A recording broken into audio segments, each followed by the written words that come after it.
What's poppin'? It's your boy Bloody, your coach of the Charlotte Corviknights, bringing you guys my draft analysis for PBAL Wi-Fi Season 6. Before I get into the meat of things, I just wanted to say thank you to the league commissioner Aaron for letting me join in on this season, and for that matter, letting me be a mainstay throughout most of PBAL's runtime. So, with all the shoutouts out of the way, I think it's time I get down to business. I was 9th overall pick, so that sucks. At least to me, anyway, because as far as I'm concerned, having a position closer to the wheels lets you draft more solid combos or get the best immediate results. So, yeah, this draft is a snake draft, as per pretty much most of the Pokemon draft leagues that even exist. And for this league, you draft 10 Pokemon. There's one tier 1, one tier 2, two tier 3s, one tier 4, one tier 5, and then 4 free picks, which have a budget of 400 total points. Unlike last season, which had 11 picks, but that allowed one Gigantamax pick per team. I did win that season with the help of my Gmax pick, Gmax Caparaja. However, I will not be using Raja for that matter of this is not a Gmax league, but with that other tangent out of the way, I'd say it's time we get down to business and get this party started. So my first overall pick, I got one of the new completely thing. Okay.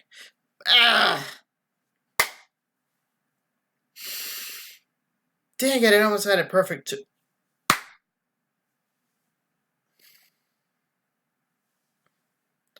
What's poppin'? It's your boy Bloody, your coach of the Charlotte Corviknights, bringing you guys today my draft analysis for PBAL Wi-Fi Season 6. Before I get into the meat of things, I just want to thank the league commissioner Aaron for letting me be a coach in this season and pretty much letting me coach for almost all of PBAL's runtime. So with that shout out of the way, I may as well further talk about what this league was like. This league is a Wi-Fi draft league, as before mentioned, where we draft 10 overall Pokemon in a snake draft style. So for those of you unaware of what that is, you have a set list of people that goes down the list, and then it goes back up the list. So for quick numbers examples, 1, 2, 3, then 3, 2, 1. Got it? Good. Anyways, for the Pokemon that we are to draft, we were to draft 10 overall Pokemon. 1 tier 1, 1 tier 2, 2 tier 3s, 1 tier 4, 1 tier 5, and then 4 free picks with a budget of 400 points. I think that just about sums it up. So, where did I end up placing on this draft? 9th? And honestly, I don't like being in the middle of a draft. I much prefer being on either ends of the wheel, either at the very end, the very beginning, or just somewhere close, like in picks 2, 3, 4, or in this case, because there are 16 coaches, 13th, 14th, and 15th. Anyways, with that little tangent out of the way, let's get this party started. So starting things off, I grabbed one of the few completely new things this season in Galarian Zapdos. I should mention that this league takes place after the Crown Tundra's release, so that explains why this is picked. I could chuck grabbing this thing to wanting to grab one of the brand new things that were added in the DLC, but I was looking into Galarian Zapdos and it's kind of a beast. Statistically, it isn't anything more than a physical attacking Zapdos, but I think it does what it does really, really well. With stabs like Close Combat and Brave Bird being among the best stabs it could possibly have, in addition to a signature move in Thunderous Kick, dropping the physical defense of a target every time it uses this move. Yeah, that's kind of insane, and that kind of leads me to believe that Galarian Zapdos works as an insanely strong physical wall breaker, as well as one of the best fighting and flying types that you could possibly draft. And its coverage is also pretty solid, with Blaze Kick for fellow ice types, well, not fellow ice types, just ice types in general, Stomping Tantrum for electric types, and Throat Chop for ghost types that would otherwise treat fighting type moves as if they didn't exist.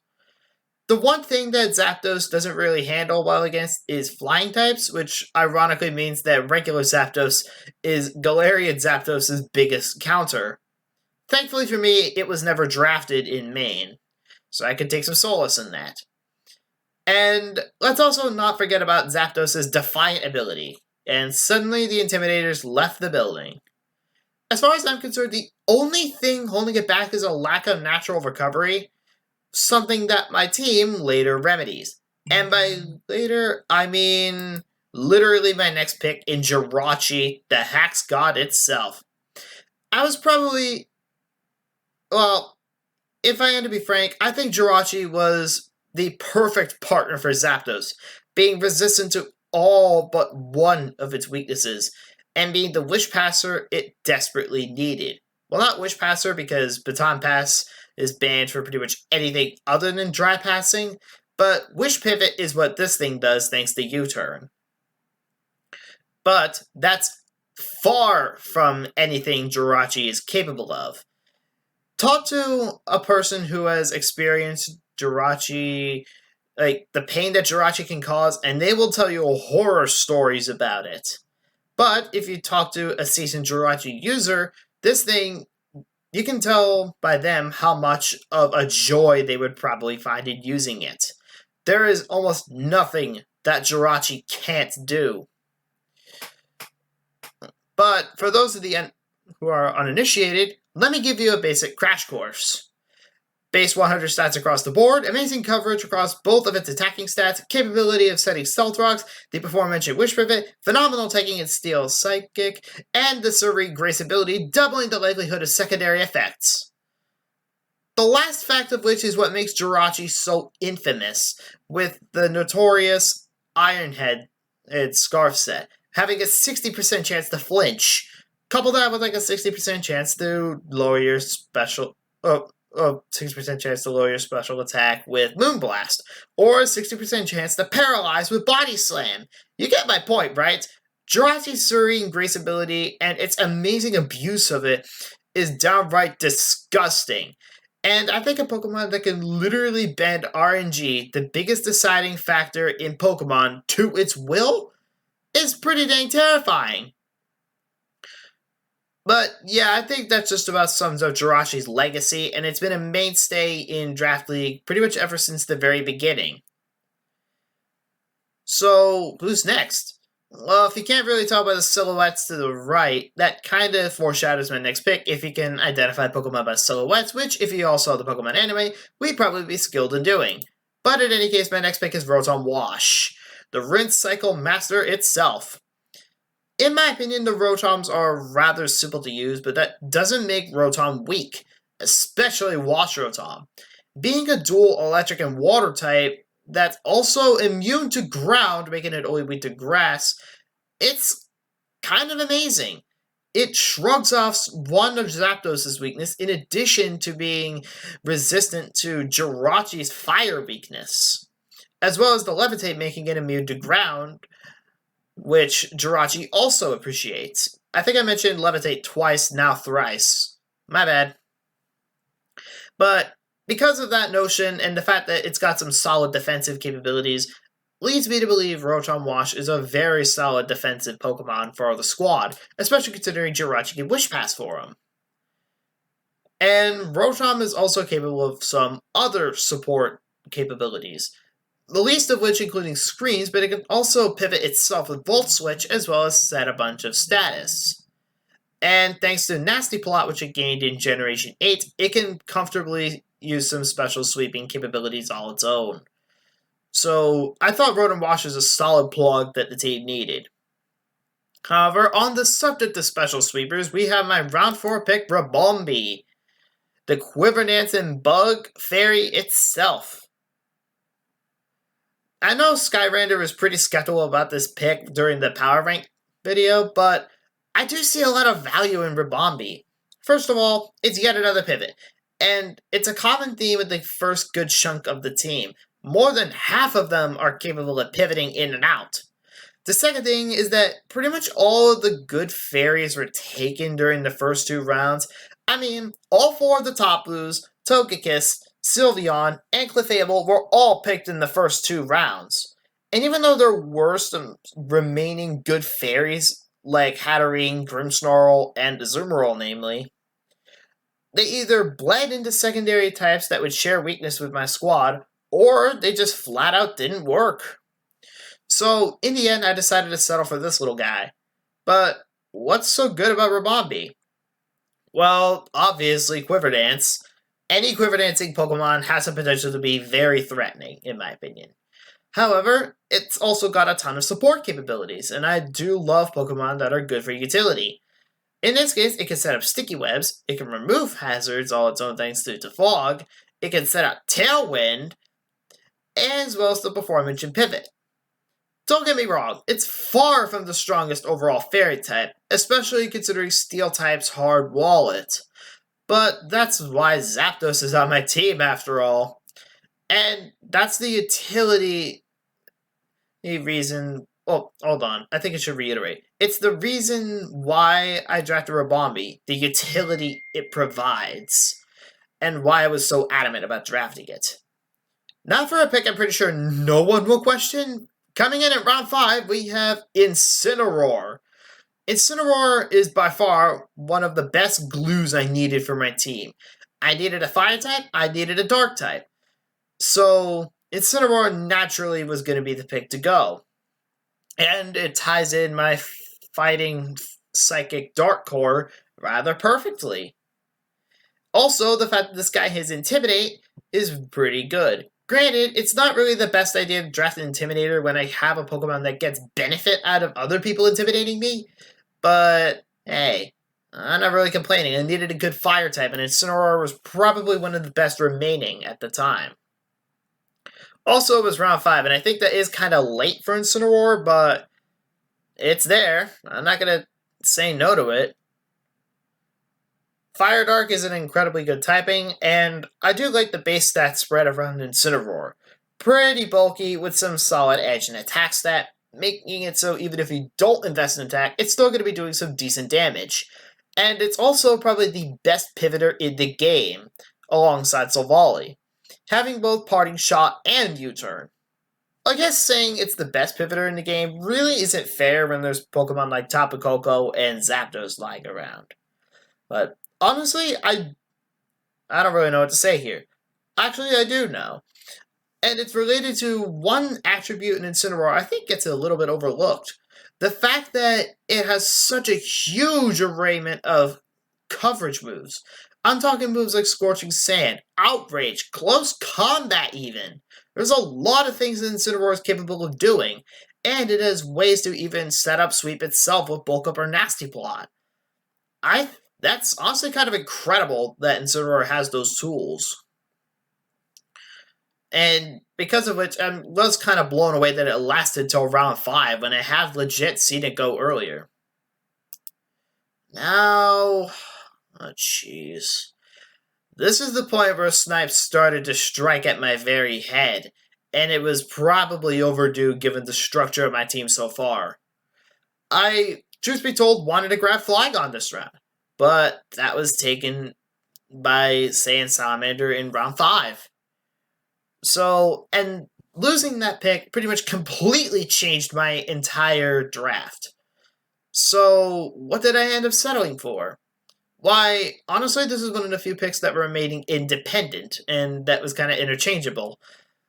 It's none other than the fattest cow, Miltank. So, I can't really go on any further without spitting a bar. My name is Joey, battle's what I go about, Miltank the mascot, swerve when I roll out. Okay, now that I got that out of my system, let's talk about this thing. It's yet another Stealth Rocker. It's a cleric. It has natural recovery with Milk Drink. And dare I mention its natural thickness? Seriously, its bulk is nothing to sneeze at. My bad. And Whitney's Miltank is easily a testament to this fact.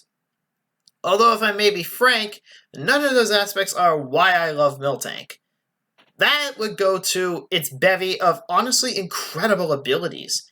Thick Fat and Sap Sipper either letting it tank some specific types of moves, making it immune to a type of attack while at once letting it gain some attack boost. However, my personal favorite of the bunch is Scrappy, letting Ghost get the middle finger while it body slams and paralyzes them into oblivion. That's amazing. I'm not sure what else needs to be said about Miltank. It's been a mainstay in leagues as a low-tier value pick. And I hope Miltank works out well for me this time around, as it did during another championship league where I ran this thing. Alright. Back on topic with Flygon, losing it immediately opened up room for one of, if not the best defensive ground types in the game, Mudsdale. I personally am an experienced Mudsdale user, having it used in roughly a dozen leagues, I think. So, needless to say, I'm pretty comfortable with Mudsdale's playstyle, and I can guarantee my boy Clyde is going to be putting in a solid ton of work. That stamina ability of it makes it an incredible, ever-building physical wall. And when you partner such an attribute with a move like Body Press, this thing just becomes even more and more terrifying the more direct attacks you do to it. That's not even the end of it, though, as it has some solid special defense. It's not really that pronounced as its physical defense, but it's good, as well as rocking a very good 125 attack stat. Bear in mind that's the same base attack as Galarian Zapdos' attack. It's also got a decent mix of coverage with moves like various fighting and steel moves, as well as it being able to use the Edgequake combo. As to be expected of a ground type, it also gets rocks, making my hazard setter count up to 4, 3 of which including stealth rockers. So, Defog is really going to become encouraged, or Rapid Spin's going to become really encouraged, but for the former, say hi to Galarian Zapdos for me. It really wants to know your Defogger's locations.